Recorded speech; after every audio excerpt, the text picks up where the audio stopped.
Welcome to the latest in our series of webinars from Red Group. This particular presentation was presented at the B2B Marketing Summit held in London in June of this year. Hello, my name is Marc Stares and I head up the B2B line of business for Red UK. The objective of this presentation is to give you an insight into why blending consumer data with business information is now relevant and why it should form part of your data insight strategy. I will also look at the range of consumer databases available for the purposes of blending, and I will finish with a couple of recent examples of how this form of customer insight has driven creative and media choices and improved upsell opportunities through rewarding the customer's behaviour. Now, I thought I would start by taking a look at the typical sales engagement most B2B organisations deploy. At the corporate level, we have the senior level engagement, and this normally translates to an account director with a support team. Typically, sales at this level are cross-border and cross-divisional. The mid-tier sales are typically domestic clients, where the sale is to a specific department, and very often the salesperson is actually the knowledge expert. Now, as we move into the high-value, low-volume space, the lead generation and sales activity is predominantly owned by the marketing team, who will use a range of channels to engage with the prospect base. In this scenario, the sales support function will be a telesales operation. Now, for any marketer that's actually looked at the UK business population, you will have rapidly concluded that whilst salespeople aspire to manage blue chip clients, the bigger opportunity actually lies within the SOHO and SME sector. Having worked for a couple of organisations where we switched the sales and marketing resource to concentrate on these sectors, I can report that it's been an effective strategy, although it comes with its own challenges. One of the challenges is the lack of consistent data on which to cut and dice your target markets. This is partly due to the filing rules here in the UK. Businesses of less than 50 employees or with a turnover below 5.6 million do not have to file a full set of accounts.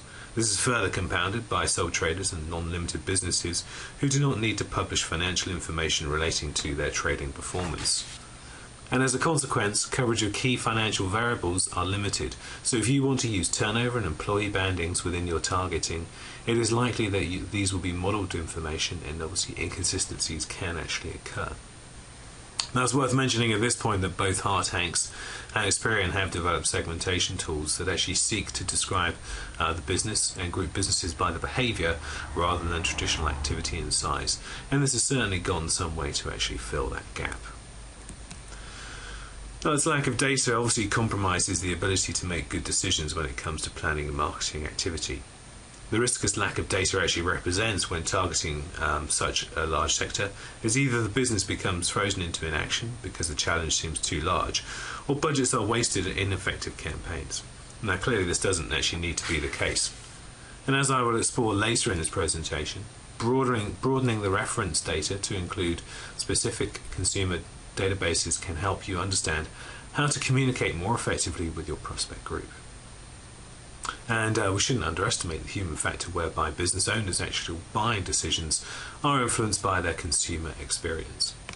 In fact, a recent Google report highlighted the changing buying behaviours of both consumers and business, and it threw up some interesting facts. And I would suggest that if we are to take advantage of how these smaller businesses are now evaluating products and services, we need to rethink our strategy for these sectors. In the past 12 months, for example, the average number of reference sources a buyer views prior to purchase has increased by a third and now stands at just over 10. Access to relevant information via smartphones means the potential sell can actually now be disrupted actually at the point of sell. In fact, I experienced this myself the other week. My wife wanted to buy a couple of iPads for work, and we were in the store with the sales assistant talking through the features and benefits when the wife decided to do a price tracker on her smartphone. Needless to say, she was able to demonstrate to the sales assistant that she could purchase the product cheaper elsewhere, and as a consequence, she received a discount and an extended warranty. So the message from Google is clear. Not only is the buyer becoming more educated prior to purchase and pushing back the point of sales engagement, brand value is becoming less important, and marketers need to focus on engaging earlier and more effectively with their customers and prospects through a broader range of channels. Now, if I were a skeptical person, I would say this report was more about Google wanting to sell more advertising, so I decided to put it to the test. And it would appear there are actually buyers out there that are passionate about things like cement, fan insurance and plasterboard. This change in buying behaviour does add a new layer of complexity, but it also represents an opportunity to engage prospects earlier with your brand and win a higher level of buy-in and ultimately deliver leads that are ready to close. Now, the common response to this statement I've just made is, it works in the consumer world, but B2B is different because the buying process is more involved and there can be more decision makers to engage. Firstly, B2B marketing still relies on engaging with an individual, and as I've already demonstrated, buying behaviour within the SME and SOHO sector is changing, and we need to bridge the knowledge gap by overlaying consumer demographics and get our buyers involved in sharing information with us. A good example of a business bridging this gap is RS Components. For those unfamiliar with the business, they build and sell electronic components. Not perhaps the most engaging of products, but by adopting consumer techniques, they have developed a separate website called Design Spark, where users can contribute via forums and blogs. Users can get involved in developing new products and also view video clips via YouTube. In the first 12 months, RS Components registered 45,000 users, logged over 60,000 downloads of its design tool, and claimed that since the launch of Design Spark, the strategy has contributed to a 63p increase in their share price. So by engaging in dialogue with their customers, RS Components are learning more about their customers, and in doing so they have created an information loop that is actually translating into an increase in their share value. Now, as I've already mentioned, the other alternative, or perhaps complementary to this example, is blending data. So I'd now like to talk about the types of consumer data sets that are available, touch on some of the important steps you should follow when matching to consumer data, and finally I will share with you a couple of examples of where blending of data has actually driven a different customer engagement strategy. Now, this is not a complete list, but I just wanted to talk through the most common examples. Off-the-shelf solutions like Mosaic and Cameo are excellent demographic tools, as they are built from a very comprehensive range of data sets. For the purposes of blending with business data, they will provide a good snapshot of your audience, but as the groups and segments are at postcode level, it won't be as granular as household level information. Lifestyle survey data can prove effective when you're trying to understand potential interests, hobbies and activities of a particular group, and it also has the advantage of being household or individual level information. The challenge with this type of data is often having sufficiently high level matches to ensure a robust model. Transactional data is very useful for driving trigger-based campaigns like insurance renewal, and in some circumstances it can also provide an insight into the financial risk profile of the target group. Once again, it has the benefit of being at household and individual level, but carries the same potential challenges around building a robust model. Now, the critical aspect of building a blended view of your B2B base is the matching procedure. I am sure that you all have your own version of this particular process side, but I just wanted to recap on some of the more important steps. The most important of these is agreeing what the outcome should be. As mentioned on the previous slide, there are many different consumer data sources to choose from, and it is important to select the ones that are going to be the most effective for meeting your objective.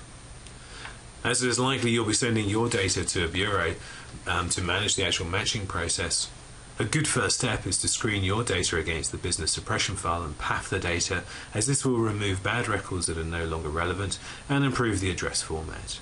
Removing businesses that are no longer trading will also improve the effectiveness of the model and also reduce ongoing marketing costs. I would also recommend that if you're just starting out on this road, limit the number of data sources you use, as this will make it easier to spot any errors in the build stage of the model. And the final one here, test, test, and test again. Finally, I would like to show you a couple of examples of blended data in action.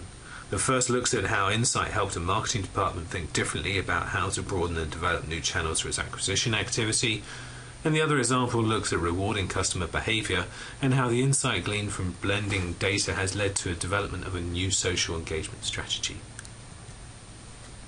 In our first example, our goal was to broaden the range of channels and messages used to acquire new customers. In this scenario, we decided that lifestyle data would be the best type of information, as this would give us an insight into the target groups, interests and attitudes towards purchasing behaviour. As the thumbnail portrait reveals, beyond the more obvious traits you would expect to see with this type of group, such as newspaper readership and interests, there were also some very useful insights around the age and profile of the target group, and this helped with the tone of voice used within the marketing message. And propensity to pay insurance in full was also useful, as this helped shape the actual product offering. Now, using insight gleaned from the interest within this group has actually provided opportunities for us to explore a range of new channels on which to actually advertise. In addition to identifying new channels for advertising, it has, as I've already mentioned, also helped shape the product offering, including options such as multi-car policies. This initial piece of work has achieved its project objective, but this is just the start. Other initiatives include identifying commercial opportunities within the residential base, exploring share of wallet and lifetime value modelling, and capturing home address data to further improve the blended model. Moving on to the second example, here the main focus for the beauty product wholesaler was retaining customers through stickiness and rewarding behaviour. Traditional B2B reward strategies involve price discounts. The downside of this approach is that it can easily be replicated by your competitors and creates negative buying behaviour within your customers, as they will switch from value to price engagement. Having a more detailed understanding of the customer base allowed us to move away from this strategy and explore more imaginative ways to engage with the customer.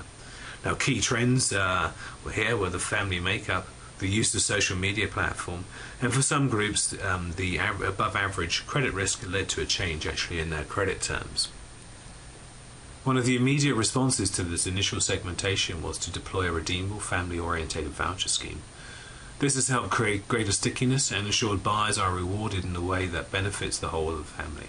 The other interesting development was the adoption of a social media platform to provide a forum for customers to share common experiences, seek answers to problems, and provided the business with an excellent channel on which to get closer to their customers. Now, I'm sure some of you may be thinking that the social media engagement was a pretty obvious thing to do, and you'd be right.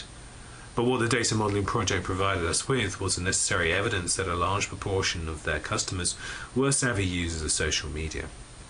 This finding proved invaluable when further investment to develop this form of customer engagement was sought from the board, as we could demonstrate that there was a need and the ROI case could actually be supported. In both of the examples, we've challenged our clients to think differently about how they engage with their prospects and customers. Like most new strategies, this has been a learning process, and there's still a lot that can be done to further improve the effectiveness of this form of engagement. One of the most critical of these is the commitment to collect a broader range of information from a range of sources to further enhance the knowledge of your customer base. Now, that brings me to the end of this presentation, and on a personal note, I believe we are witnessing a fundamental shift in buyer behaviour. Thanks to technology and our always-on culture, we now have the opportunity to engage with our prospects and customers more frequently and in a range of different ways. The challenge facing us is ensuring we engage in a way that is both timely and through the right channels. What remains consistent is data-driven insight will help you understand the when and the how. Broadening the range of reference data will make for more engaged customers that are engaged with your products and services.